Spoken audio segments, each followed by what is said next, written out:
7 h du matin, l'ONG Miraceti part en mer. On va sortir du chenal pour laisser la place à la navette.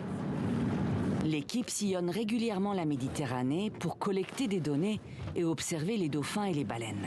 On note tout ce qu'on peut voir, les cétacés, les oiseaux, toutes les espèces qu'on peut rencontrer, et également toutes les activités humaines. Silence à bord. L'œil vissé aux jumelles, on scrute l'horizon. Pour apercevoir de grands cétacés, il faut de la patience et un peu de chance.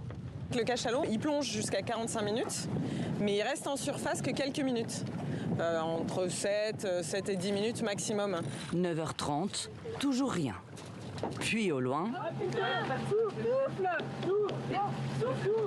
Ça, vous avez de la chance. Ouais, il souffle, ouais.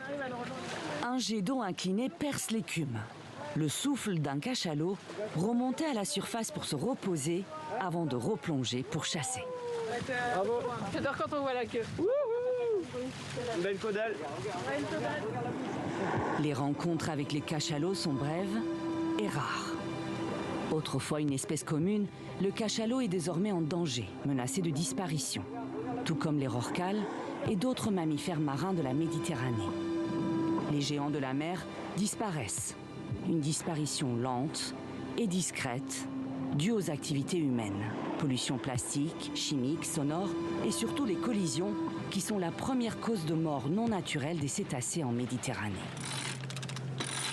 Autour du voilier de Miraceti, des allées et venues constants. Navires militaires, bateaux de plaisance, cargos, ferries.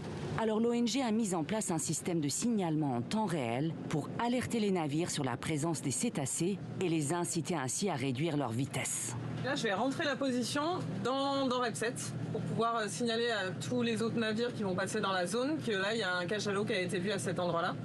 Donc il y a une zone de vigilance qui va s'afficher quand les navires vont s'approcher de cette zone-là, et de manière à ce qu'ils augmentent leur vigilance pour pouvoir éviter la collision. La Méditerranée représente moins d'1% des mers et des océans de la planète, mais concentre 25% du trafic maritime mondial.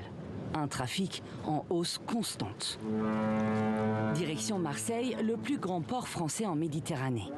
Commandant d'un ferry, Dominique Battini fait des traversées quotidiennes entre Marseille et Ajaccio.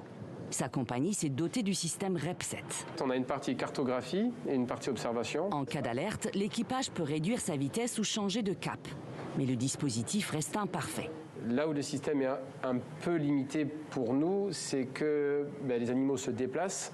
Et donc si l'observation a été faite plusieurs heures avant notre passage, voilà, on ne pourra pas savoir avec précision à quel endroit il se trouve. En plus, on navigue essentiellement de nuit. Donc là, nous, on est entre guillemets aveugles sur la présence de cétacés dans la zone où on navigue. D'où le nombre de collisions, 10 à 40 par an en Méditerranée. Et certaines sont fatales, comme pour cette baleine à l'agonie, amaigrie et amputée de sa nageoire après une collision ou une prise dans un filet. Ou plus récemment, ce cachalot venu chercher de l'aide auprès de plaisanciers. Des images récupérées par le chercheur et bioacousticien Hervé Glotin.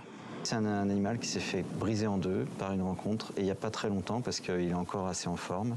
Donc ça, c'est complètement anormal. Il a la caudale complètement inversée à 90 degrés et elle est orthogonale à sa colonne.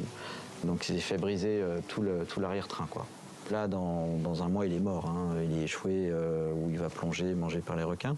Donc voilà ce qui se passe. Les animaux sont soit coupés, soit brisés. Depuis 10 ans, son laboratoire travaille sur des bouées acoustiques munies d'hydrophones pour détecter les sons des cétacés, prédire et signaler leur déplacement en temps réel. Là, on peut dire on a trouvé un animal ou un groupe d'animaux qui ont telle et telle taille, qui vont dans quel cap, à telle vitesse, qui vont rencontrer la route du ferry dans tant de temps, parce qu'on connaît la route du ferry, on connaît la route des animaux. Et donc, il faut alerter du problème. Et puis, pour la saison, pour la semaine en question, il faut prévenir et ralentir sur la zone. Mais la dernière version de cette bouée est encore en cours de test. Les scientifiques estiment qu'il ne reste plus que 200 cachalots dans le nord-ouest de la Méditerranée.